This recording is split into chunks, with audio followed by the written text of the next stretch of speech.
Panginoon sa ganitong ah, oras. So, let's pray po. Dakila namin Diyos, aming mapagpala at mahabaging Ama, maraming salamat sa mga ganitong pagkakataon na patuloy niyong pinangyayari na kami ay nakikinabang dito at ito ang ninanais niyo din o Diyos na talagang maluwalhati kayo. Tingnan namin ng may mataas na pagtingin ng ganitong araw na ito'y creational Monday that all your creatures, O God, that um, attributes the worship and the ang pagluluwalhati ay sa inyo lamang. Kaya naman Panginoon, katulad ng aming napakinggan kanina sa pananalangin at sa maikli naming pagtalakay muli ng inyong salita, ay samahan kami ng aming tagapagturo, ang banal na Espiritu. Ilapat ito sa amin ng may katotohanan, maging totoo ito sa aming buhay, O Diyos, at kayo ang maluwalhati dito. Kung paano naging mapagbiyaya ang inyong salita kaninang umaga, ay gayon din sa hapong ito. Huwag kaming dalawin ng antok, O Diyos, kundi ituon namin ang inyong mga salita sa aming kaisipan, sa aming mga pandinig. Kaya naman Panginoon, walatiin ka at nakilain ka sa lahat ng ito kung aming dalangin sa tayong pangalan ng inyong anak na si Jesus Cristo. Amen. Hindi po ako nakapag ang ano po is akala ko po is style preaching pa rin yung gagawin pagka hapon. Kaya hindi na ako nakagawa ng maikling devotion. Pero alam ko sa tingin ko naman timely pa rin itong tatalakayin natin. Style preaching lamang po ito pero mga nakaraang preaching ko pa po ito nung sa Kapalaran pati sa Morong naipangaral ko na ito. Pero ito po ay bahagi ng mga nakaraang kong pangangaral at timely pa rin ito para sa atin bilang mga mananampalataya. Kahit malayo pa yung presidential candidacy ay may mga survey na ginagawa. Yung Okta Research, kung familiar kayo sa Okta Research, sila itong mga lumalaganap ng survey patungkol sa kandidato sa taong 2028. Sa survey na iyon ay makikita kung saan kumikiling ang mga tao sa lipunan, sa kanilang iboboto sa darating na halalan, kung saan kung sa pagpili ng lider, kung saan kumikiling ang mga tao sa darating na halalan. Kung sa pagpili ng lider ay mayroong survey na isinasagawa upang masubaybayan ang ratings ng mga kinikilala ng mga tao na kanilang kandidato, may tinatawag din tayo na sociologist. Yung mga sociologist, ito yung mga tao na binabantayan yung behavior ng mga tao sa lipunan, kung ano ang nagiging trend at ano ang kinikilingan ng mga tao sa mga napapanahon. Ngunit sa paglago bilang mananampalataya, ay wala tayong maaaring maging panukat o survey upang makita kung talaga bang lumalago tayo bilang isang mananampalataya.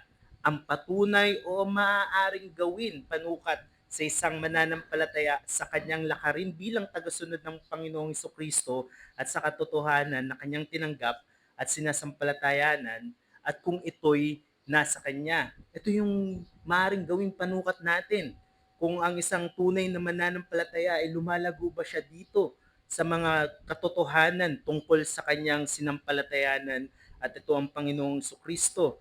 At kung ito'y tinanggap niya, ito ba'y lumalago sa kanya? Dumarami ba ito sa kanya? Nagpo-fuel ba ito upang magpatuloy bilang tagasunod ng Panginoong Kristo? So tingnan natin ang maaari nating gawing panukat sa atin bilang mananampalataya. Samahan niyo po ang buksan ng salita ng Panginoon sa 2 Peter chapter 1 verses 3 to 11. 2 Peter chapter 1 verses 3 to 11. Kung nariyan po ako'y samahan niyo na lamang po ng inyong mga mata. Ipinagkaloob sa atin ng kanyang banal na kapangyarihan ang lahat ng mga bagay na kailangan sa buhay at pagiging makadiyos sa pamamagitan ng pagkakilala sa kanya na tumawag sa atin sa kanyang sariling kalwalatian at kabutihan.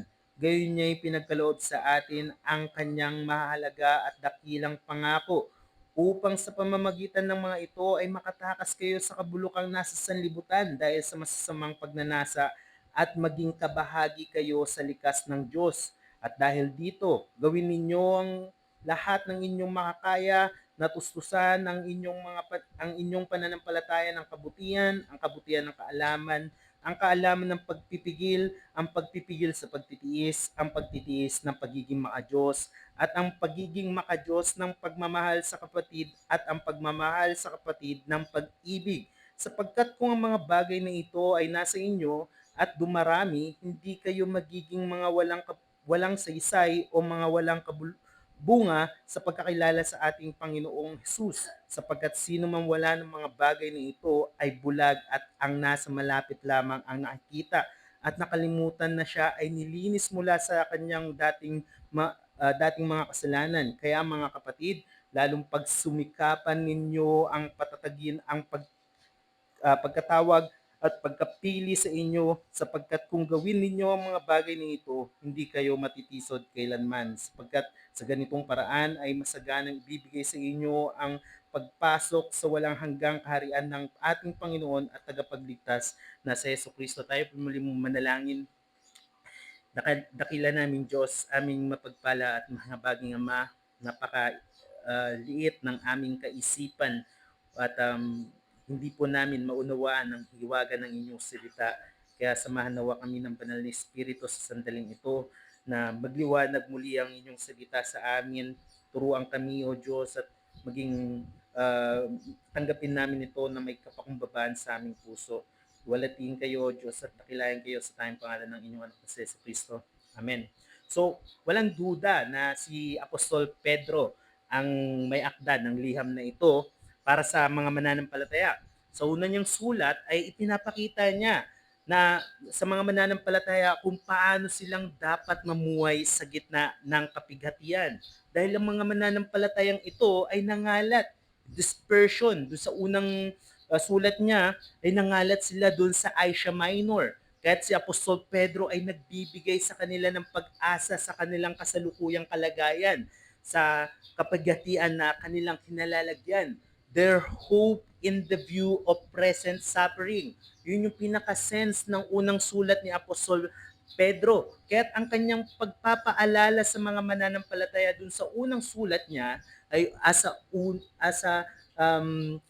pag-uutos or nasa diwa ng pag-uutos. Bakit nasa diwa ng pag-uutos?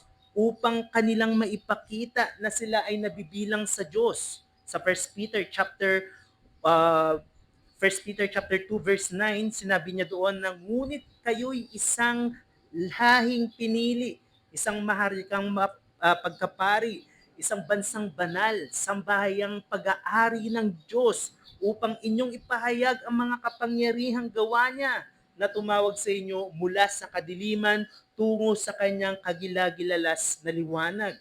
So, para mapakita ng mga mananampalatayang ito na sila ay bayan ng Diyos. At sa verse 21 ng chapter 2 ng 1 Peter, sinabi niya dito, sapagkat ukol dito kayo'y tinawag, sapagkat si Kristo man ay nagdusa alang-alang sa inyo.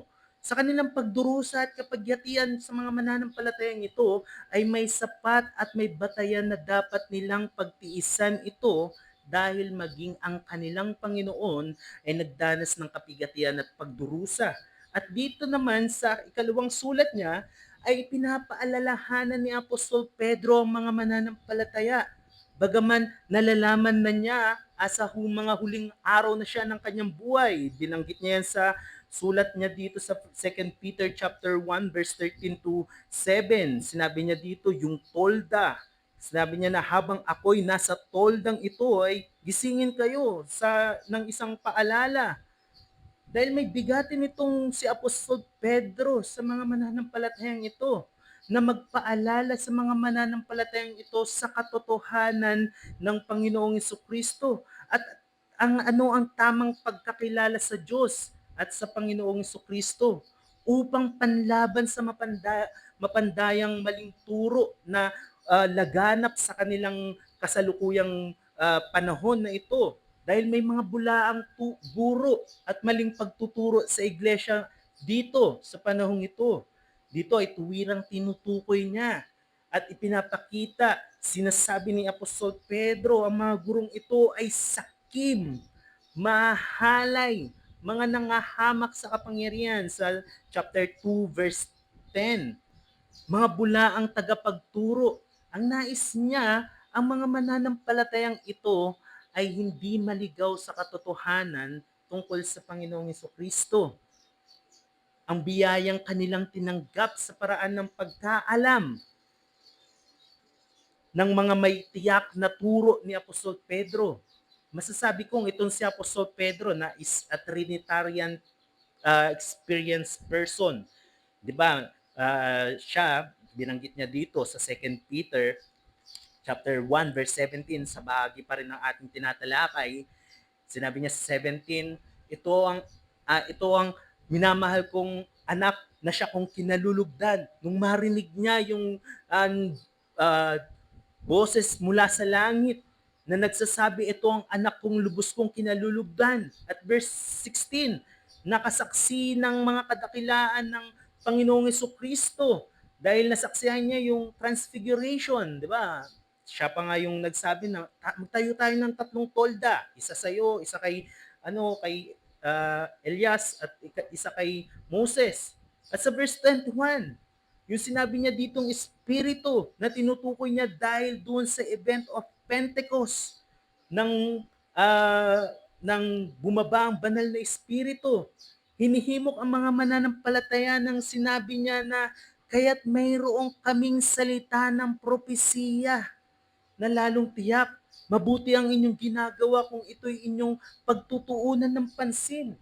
Ang mga tunay na Kristiyano ay hindi iwinawalang bahala ang mga maling turo, kundi ay handa lagi. At dito inihahanda ni Apostol Pedro ang mga mananampalatayang ito sa mga bulaang guro sa panahon nila, sa kasalukuyang panahon nila. Hindi lamang sa kahandaang sumagot sa mga maling turo, kundi sinabi niya dito, lalo sa maging handa, lalong-lalo na sa paglago sa biyaya. At ang patunay na kanilang tinanggap ang biyayang ito ng katotohanan ay kung lumalago ba sila dito. Dahil totoo nga naman yung kanilang tinanggap. So kung totoong kanilang tinanggap ang katotohanan ito mula sa Panginoong Kristo, ay lumalago ba ito sa kanila? Kaya simple ang aking maring tingnan nating mensahe sa sandaling ito, tuluyan na gawain ng mananampalatayang tumanggap ng biyaya mula sa Diyos sa Panginoong Kristo na pairalin at palaguin ang mga katangian ng biyaya. Again, tuluyan na gawain ng mananampalatayang tumanggap ng biyaya mula sa Diyos sa Panginoong Kristo na pairalin at palaguin ang mga katangian ng biyaya. Tulad ng ating sinabi na walang maaaring maging panukat sa pang-araw-araw nating buhay upang malaman kung tayo ba ay lumalago sa ating pananampalataya at sa mga biyaya na ating tinanggap mula sa Diyos.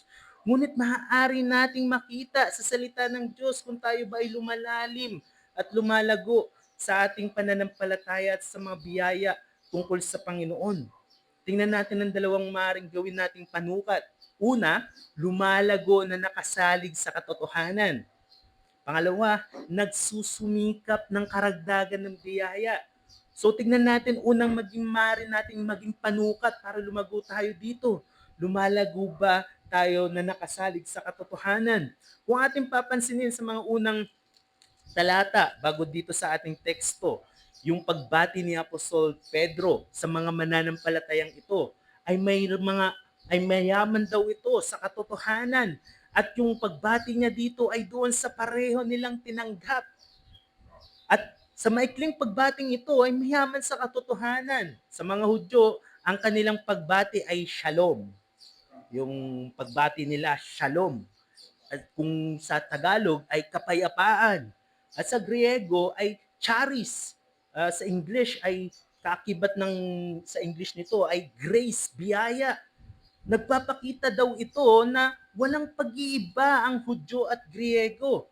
Ngunit ang kapayapaan at biyaya ay sumasagana in our relational knowledge of God and of Jesus Christ. Sino ba itong ating tinanggap? Kung babasahin natin, sinabi dito, si Simon Pedro, alipin at apostol ni Jesus sa mga tumanggap ng mga mahalagang pananampalataya ng gaya ng sa amin sa pamamagitan ng katwiran ng ating Diyos at tagapagligtas na si Yesu Kristo. Sumagana nawa sa inyo ang biyaya at kapayapaan saan? Sa pagkakilala sa Diyos at kay Jesus na ating Panginoon. So hindi tayo maaaring lumago sa kapayapaan, sa biyaya, maliban na nauunawaan natin itong ating tinanggap na katotohanan tungkol sa Diyos at sa ating Panginoong Kristo. Kaya't mababasa natin na sa sulat na ito ni Apostol Pedro ay paulit-ulit ang mga salitang nakaugat sa alam, kaalaman. Alam niyo ba kung ilang beses inulit ito, paulit-ulit? 46 times inulit-ulit ang mga ganitong nakaugat sa alam, kaalaman. Binanggit ito sa verse 3 to 7, sinasabi na isang pangungusap lamang ito sa sulat ng mga Griego. Kaya't ng kanyang banggitin ang mga katotohanan ito daw ay upang ang kanilang paglago ay nakasalig sa mga kaalaman at katotohanan ng Diyos. Ngunit ang ginamit na salita dito na knowledge ay hindi lamang kaalaman. Sa uh, sa Greek is gnosis, kaalaman, as head knowledge. Hindi lamang dito bilang maging matalino sa panahon nila, maging handa sila sa pagsagot, kundi ang ginamit dito ay epignosis. Yung epignosis dito is you have a relational knowledge na kilala mo yung nalalaman mo at kilala mo ito, may intimate relationship ka, nalalaman mo na may intensyon kang gawin. Nangangahulugan ito na hindi isang fiction, kundi totoong nararanasan.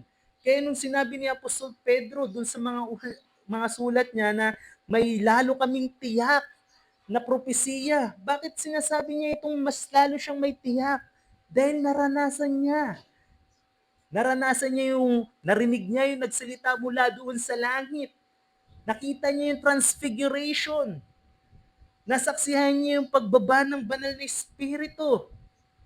Kaya yung kanyang pagsusumikap na ito ay ipaalala sa mga mananampalatayang ito, hindi isang fiction, hindi isang kaalaman na tungkol sa Diyos upang maging matalino lamang.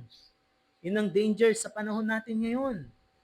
Na sapagkat maraming alam sa salita ng Diyos ay handang-handang makipagdebate sa mga ibang mga katuruan, kundi buong pagkaalam at pagkakilala sa katangian ng Diyos na nagtutulak sa maka-Diyos na pamumuhay.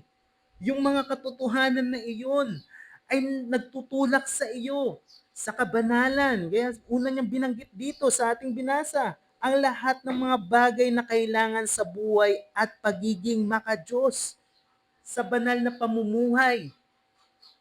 Ang kabanalan ng binanggit rito ay pagtugon ng buhay ng tao sa Diyos.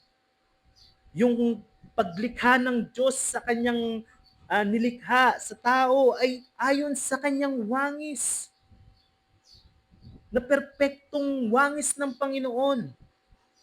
Nasasakop ang ating damdamin, kaisipan, saloobin at mga kilos na isinasakatuparan ang dakilang utos. Tulad ng ating Sunday School kanina na ibigin mo ang iyong Diyos ng buong mong pagkatao. Matthew chapter 22 verse 37. Sa mga mananampalatayang ito ay ipinagkaloob ang mga katotohanan ng Diyos at pagkakilala sa Kanya. Hindi lamang ito isang kaunawaan ng dumating lamang sa isip, head knowledge, kundi mas higit pa rito. It means to be drawn near into God Himself and not just the fact about Him. Namangha ka na mabuti ang Panginoon. Namangha ka na manlilikha ang Panginoon. Ngunit huminto ka doon. Ngunit hindi ka talaga sumamba. Ang magandang halimbawa nito, di ba si Moses, nang ipadaan ng mga katangian ng Panginoon sa kanya, nang itago siya ng Panginoon sa bato, at nang ibalandra sa kanya o iparade sa kanya yung mga katangian ng Panginoon, ano nang nangyari sa kanya? Exodus chapter 34 verse 8. Agad itinungo ni Moses ang kanyang mukha at siya'y sumamba. Kung nalaman mo lahat ng katotohanan tungkol sa Diyos, ay ikaw sasamba sa Kanya. Mamamangha ka sa Kanya. Hindi lamang fact about Him. Hindi ba't ganito ang pagpapakilala ni Jesus sa kanyang pagtuturo sa Matthew chapter 7 verse 21 to 23? Ano sinabi niya na hindi lamang kilala mo ang Diyos sa mga gawaing nauukol sa Kanya. Muling sinabi doon sa verse 23, ano sasabihin ng Panginoon sa mga taong nagsasabi na, di ba, nagpalayas kami ng mga ganito, ginawa namin ng mga ganito. Ano sasabihin ng Panginoon sa kanila? Hindi ko kayo nakikilala kailanman. Lumayo kayo sa akin, kayong mga gumagawa ng kasamaan. Pansinin natin yung nakikilala. Meron ba silang relationship sa Panginoon? May katotohanan ba silang nalalaman sa Panginoon? Alam lang nila yung mga gawain patungkol sa Panginoon pero hindi nila nalalaman ang kalooban ng Panginoon. Kaya't sinabi dito, hindi ko kayo nakikilala. Kailanman lumayo kayo sa akin, kayong mga gumagawa ng kasamaan. Ang paglagong ito sa katotohanan ay hindi nangyayari basta-basta. Nangangailangan ito ng sakripisyo, pagsisikap, at paglalaan ng oras at sarili. Bilang mananampalataya, ang proseso ng paglago na ito ay asa pagtitiwala sa mga pangako ng Diyos, sa pagkilos ng banal na Espiritu, mamuhay sa salita ng Diyos, paglilinang ng mga biyaya ng katotohanan, biyaya ng paglilinang ng mga kaparaanan ng biyaya na huhubog sa atin. Bakit? Ito ay upang, sinabi rin ni Apostol Pablo, ni Pedro, upang makatakas sa kabulukan na nasa sanlibutan. At hindi nabasa yan, di ba, sa verse 4. Sinabi dito na sa pamamagitan ng mga ito ay makatakas kayo sa kabulukang nasa sanlibutan dahil sa masamang pagnanasa at maging kabahagi kayo ng likas ng Diyos. Ano bang makikita nating halimbawa nito? Paano niya preach to sa chapter 2 ng Acts? Sinabi niya dito, crooked and corrupted generation.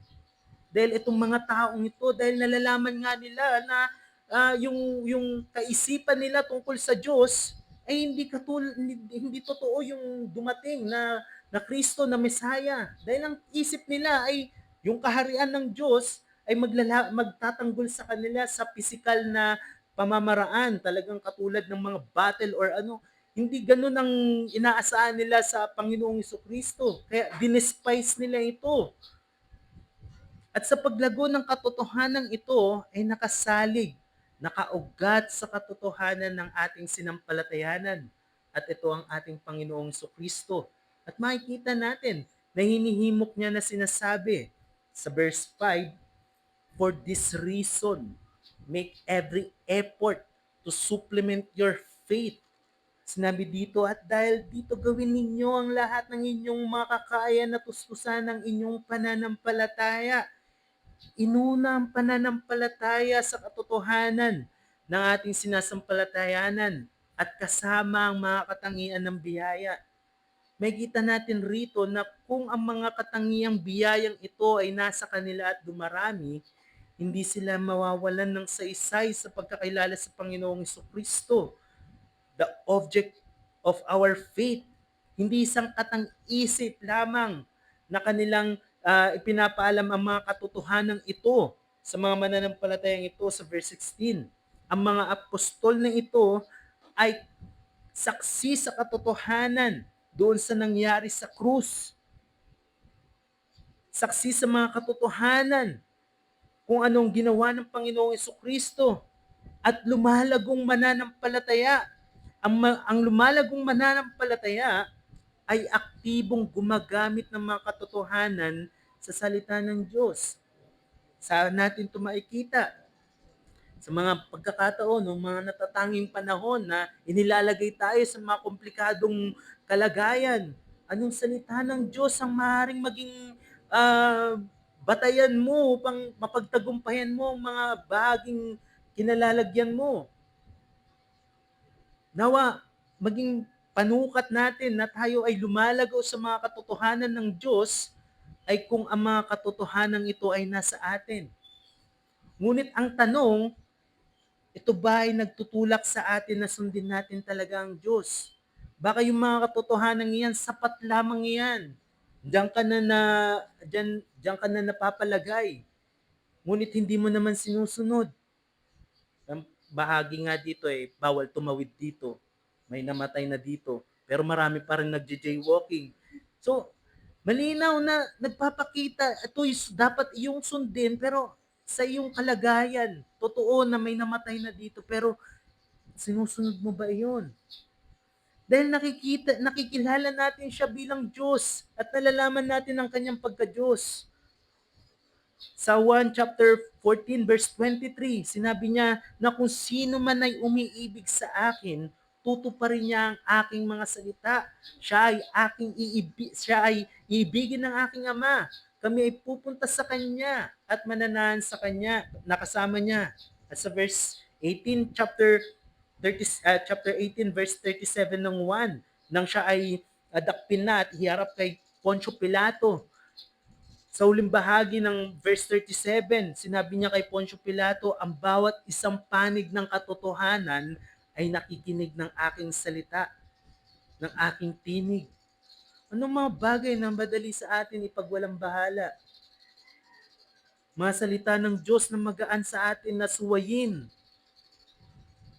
Kung hindi naging mahalaga ang papel ng kaalaman sa iyo, kaalaman na ang Diyos ay manlilikha, ibalik natin doon sa tumanggap ka ng biyaya ng Diyos sa Panginoong Hesukristo at gawing mong batayan na totoo ito sa iyo kung lumalago ka ba dito.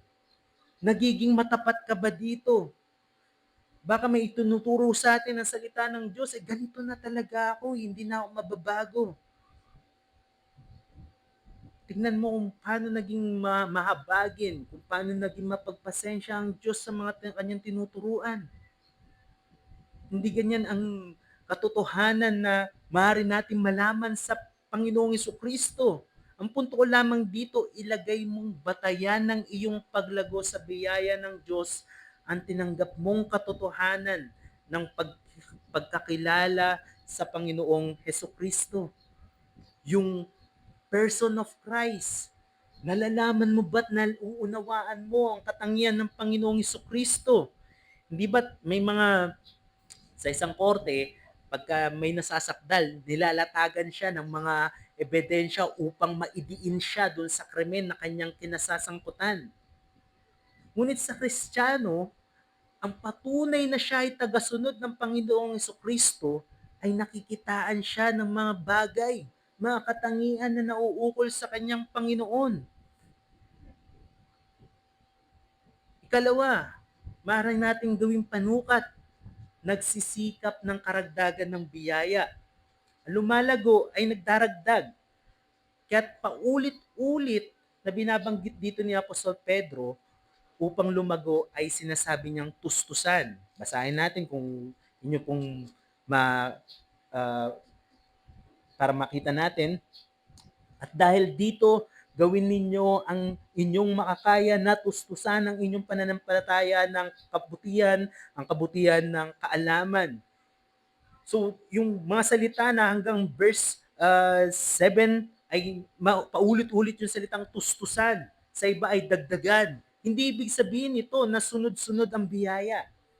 Hindi ito parang isang subject na pagkatapos ka dun sa isa, yung isa naman yung susunod. Hindi ibig sabihin nito na pag natapos ka dun sa kabutihan, itong katangian naman yung susunod. Hindi ganito ang tinutukoy ni Apostol Pedro sa paglago bilang Kristiyano, kundi ay mas lalo mong paiiralin, palalawakin, paiigtingin ang mga biyaya na kasangkapan ng patuloy mong paglago. Ang tinutukoy niya rito ay laging may idaragdag sa biyaya. Kaya't makikita natin dito, sinabi niya sa verse 8 na sapagkat kung ang mga bagay na ito ay nasa inyo at dumarami, ang mga biyayang ito ay nasa inyo at dumarami, you have it and are increasing. So may katotohanan ka na ng Panginoon. Ang tanong dito, dumarami ba yan? Nagdaragdag ka ba dyan? Ang naiiwan sa ating tanong dito ay nasa atin ba ang biyayang ito? Kung nasa atin man, lumalago ba tayo dito? Maring meron kang pagmamahal. At ang pagmamahal bang iyan ay lumalago para sa iyong kapatiran? Ang pag-ibig, ang ibig sabihin ay ang Kristiyano ay laging may puwang sa paglago. Di ba may idiom nga tayo, there's a room for improvement. Masigit to sa mananampalataya. Sa Kristiyano, may puwang lagi sa paglago. Kung may kaalaman ka, may mas lalo ka pang malalaman tungkol sa salita ng Diyos. Mga katangiang nauukol sa Diyos. Maaring naipapakita mo iyan at maaring mapag-ibting mo pa iyan. Ngunit ang tanong ay paano? Paano natin ito mapag-ibting? May mga salita dito na sinabi, pagpipigil. Mari, yung pagpipigil dito tumutukoy sa atin, mabilis tayong magalit. Mabilis silaban ang ating pagkagalit. Or di kaya mabilis tayong mayamot. Ngunit paano natin pipigilin ito? Mas lalo mong paigtingin ang pagpipigil. Mas lalo kang magkukultivate ng biyaya ng salita ng Diyos. Di ba parang katulad yan sa mga halaman. Di ba pagka nasasakal na yung ugat, ang gagawin mo dun sa lupa, ikukultivate mo yun. Bubungkalin mo para makahinga siya at para yumabong. Ganito ang isang Kristiyano, nagkukultivate ng mga salita ng Panginoon, ng biyaya ng Panginoon. Di ba katulad sa mga businessman, pagka sila ay titingin sa kanilang growth, ay ihahambing nila ang nakaraang taon sa kasalukuyang taon upang makita nila kung may nagbago o may naidagdag ba na porsyento sa kanilang kita sa mga nakalipas na taon. Sa atin, ganun mo tignan o sukatin ang iyong paglago sa biyaya. Ang hindi nagdaragdag ng kanyang biyaya ay nagbabawas nito. Huwag natin isipin na static lamang ang biyaya na ating tinanggap sa Diyos. Tulad ng pera, na kung hindi mo gagalawin, nariyan lang yan. Mas lalo nating itulad ang biyayang Kristiyano sa tubig na nakabilad sa araw. Kung hindi mo ginagamit pangligo, panghugas, nababawasan pa rin iyan. Ang mga katangian at biyayang Kristiyano, especially ang pag-ibig sa kapatiran, kung hindi mo pa iiralin, manlalamig. Mapapanglawan ka sa bawat pagkakataon na hindi mo pa iralin ang mga bagay na dapat ay umiiral sa iyo bilang Kristiyano. Ang punto ko lamang din dito ay huwag mong ipamalit sa karagdagan ng iyong paglago sa biyaya ang kaisipang nagsasabi, alam ko na yan, naaral ko na yan, expert na ako dyan. Pag mayroong pumapasok sa ating planeta, diba, nagliliyab yan. Tinutunaw na yan ng atmosphere natin. Ganun din naman sa isang Kristiyano. Ang kanyang pakikipag-isa sa Panginoong Jesucristo ay may malubhang pagbabago. Ang unang hakbang ng kanyang pananampalataya ay makikibahagi, makikisangkot sa inutos ni Jesus na mag-ibigan kayo upang malaman nila na kayo'y mga alagad ko. Sa mga bisita dito, wala namang mga bisita dito, kilala ko na si Ate Ellen, pati si Ate. May mga hindi natin inaasahan or hindi aasahan sa mga taong wala sa Panginoong Jesucristo ang makisangkot sa mga bagay at katangian na nauukol sa Diyos. Marahil may kaisipan kang katang-isip lamang yan eh. Hindi naman totoo yan. Ang mga bagay na ito na aming ipinamamanhik sa iyo o sa inyo, patunay lamang iyan na ikaw ay hiwalay sa Diyos. Ngunit sa atin ang mga kabilang sa Diyos, ano ang maaaring magpaigting sa atin? sa paglago sa biyaya. Kung tayo ay nagkukulang sa katotohanan ng kanyang salita, ibalik natin doon sa nangyari doon sa krus ang pagkakilala natin sa ating kalagayan na makasalanan. Kung paulit-ulit nating inaawit yung salitang Amazing Grace, how sweet the sound. Totoo bang na-amaze ka sa biyaya ng Diyos na ikaw na makasalanan ay kinahabagan ng Diyos at ang Panginoong Hesus ay namatay sa iyong kalagayan ng makasalanan upang maiharap kang walang kasalanan sa Diyos. Hindi natin malalasap yung kagandahan ng isang bagay kung hindi natin nararanasan ang kawalan nito. Tulad ng sinabi sa Salmo, Psalms 34 verse 8, "Come and taste that the Lord is good." How you can say that the Lord is good kung hindi mo siya nakikilala sa iyong buhay? Linggo-linggo na iharap ang mga katotohanan ng salita ng Diyos. Patunay na may Diyos dahil may ganitong pagtitipon ng mga banal.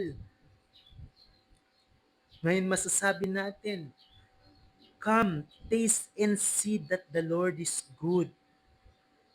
Tayo po manalangin. Dakila namin Diyos, aming mapagpala at mahabaging Ama, maraming salamat sa ganitong pagkakataon, O Diyos, na muli ay mapalalahanan kami that we receive the grace that we don't deserve, Panginoon. Maraming salamat, O Diyos, sapagkat tunay na sa aming kalagayan ng makasalanan ay wala kaming maaaring dalhin sa inyong harapan maliban ang kasalanan na napangyari, namatay ang aming Panginoong Kristo upang kami, Panginoon, ay maiharap sa inyo na walang kapintasan. Maraming salamat, O Diyos, sapagkat pinaunawa ito, Panginoon, ng Banal na Espiritu. Hindi kami iniwan sa aming kalagayan na hindi naunawaan ito, kundi inilapat ito sa amin ng may eksperyensya. Ito, Panginoon, ay patunay ang ganitong pagtitipon, the gathering of your saints, Panginoon, nagsasabi na kami ay kabilang sa inyong kinahabagan. Patunay, Panginoon, na inyong pagmamahal, O Diyos, ay may larawan sapagkat may mga nagmamahalang mga banal na dati ay mga makasalanan. Tunay, O Diyos, na masasabi namin that come and taste and see that the Lord is good if lumalago ang mga katotohanan ito sa amin. Nawa, O Diyos, samahan kami ng banal na Espiritu sa bagay na ito na aming natutunan. Nawa, Panginoon, lumago ito sa aming puso at makitaan kami ng aming mga nakakasalamuha araw-araw sa mga katrabaho namin, mahal namin sa buhay, maibahagi din namin ang mga katotohanan ng inyong salita. Kami, Panginoon, na nakatanggap ng katotohanan tungkol sa aming Panginoong Kristo ay magpaabot din ng mga dakilang biyayang ito sa mga nakakasalamuhan namin araw-araw. Maraming salamat po sa lahat ng ito, Diyos. Iwalatiin niyo ang inyong sarili at dakilain kayo sa lahat ng ito. Sa tayong pangalan ng inyong anak na si Yesu Kristo, itong aming panalangin. Amen. At aawitin na lang po natin yung response hymn sa sa hymn 86, Diwa ng Buhay. Nawala. Hindi, kahit yung backing track na lang, te. Backing track na lang.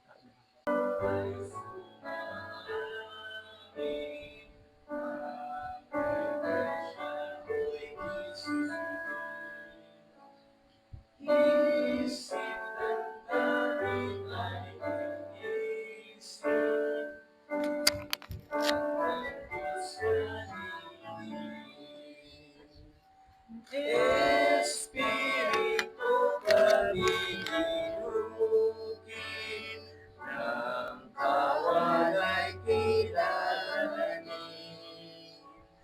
At buhay namin ay baguhin, kaluluwa'y kasindahin. Diwa ng pag-ibig hugugin,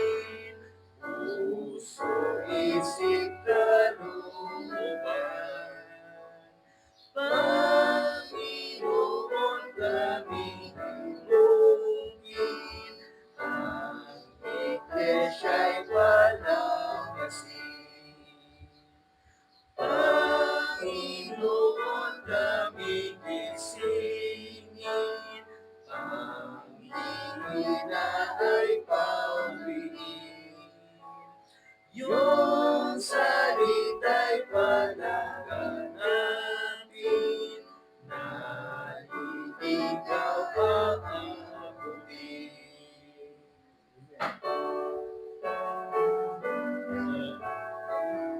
Opo natin.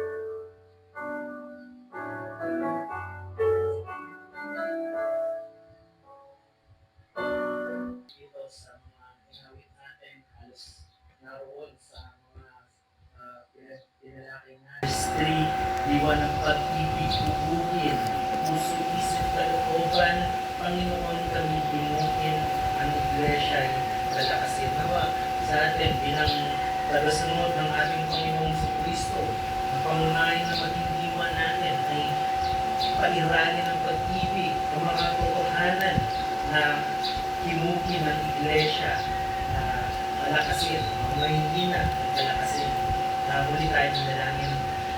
Maraming salamat Panginoon sa ganitong mga katotohanan na maaaring mag-fuel muli sa amin upang kami ay muling makibaka sa mundong ito na bumagsak sa pagkakasala. Kami Panginoon ay nagpapasalamat sapagkat katulad ng mga turo naming nakita, mga katotohanan na aming nakita sa inyong mga salita na talagang kami ay nakatanggap ng katotohanan tungkol sa aming Panginoong Kristo. Nararapat din kami, Panginoon, na magpakita ng mga katangiang na biyaya na nauukol sa aming Panginoong Kristo. Nawa, Panginoon, maging totoo ito sa amin, lapat sa amin ito ng Banal na Espiritu sa aming pamumuhay sa araw-araw. At muli, Panginoon, sa darating na pagsamba ay maging tagalakan namin na muli kami kakatito na mag-aaral ng inyong salita. Walat ninyo ang inyong sarili sa lahat ng ito